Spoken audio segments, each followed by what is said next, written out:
We are seeing some heavy mountain snow continue off to the west. As expected, not a whole lot across the Front Range and Eastern Plains. What we are going to continue to see here is going to be the stronger winds and chillier temperatures. Today, we maxed out at around 43 degrees at DIA. Most of the Front Range and Eastern Plains saw those 40s. We were a little chillier in Fort Collins, though, a high of just 39 degrees there, and a little warmer down to the southeast in Springfield, where we saw 50 degrees. Teens, 20s, and 30s in the high country, those low 40s out west. The high country stayed below freezing because we saw snow all day long there. It's starting to die out a little bit now, but it's really going to pick up overnight and be quite heavy tomorrow morning. But as you take a look at our current temperatures across the Front Range and Eastern Plains, we're in the 30s across most of the eastern half of the state, slightly warmer down in Pueblo, 43 degrees there. Teens and 20s continuing in the high country, even though the snow has made a quick departure, just a temporary stop, and those middle 30s out west. So as you take a look at our HD Doppler radar here, you can see what I'm talking about. Still a lot more snow off to the northwest, but as we take a look here in Colorado,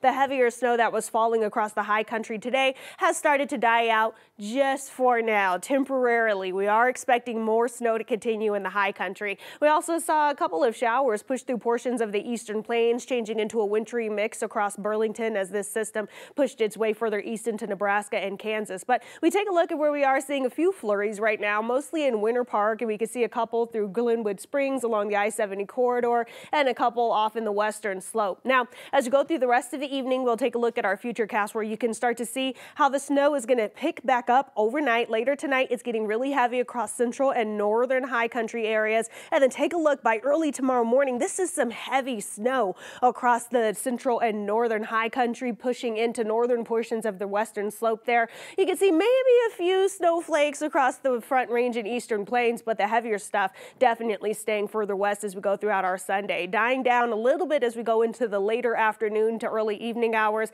and even further as we go into late Sunday and into Monday. We're going to watch for maybe for some lingering high country snow showers into Monday, but for the majority of us, we're going to see that sunshine come back as we start our work week.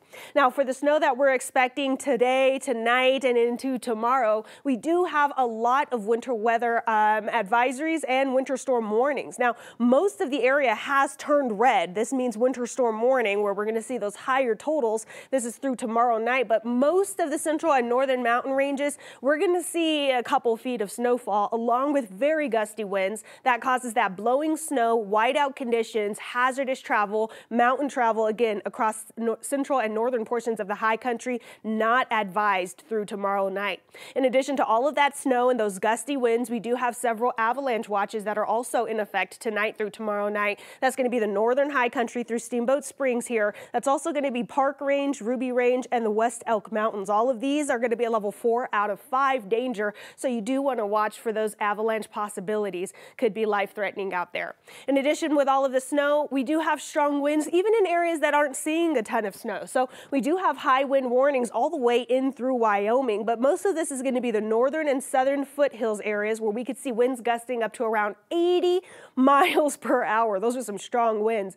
And then just further south through Colorado Springs, El Paso County, we can see these winds up to around 65 miles per hour. And then the Wet Mountains and Sangre de Cristo Mountains could see winds 75 to 80 miles per hour there. And that's going to be again through tomorrow night. So we're going to watch for these very gusty winds. Those winds mean we could see widespread power outages. We could also see very cold wind chills. That means with cold temperatures and those strong winds, you could get frostbite on exposed skin in as little as 30 minutes.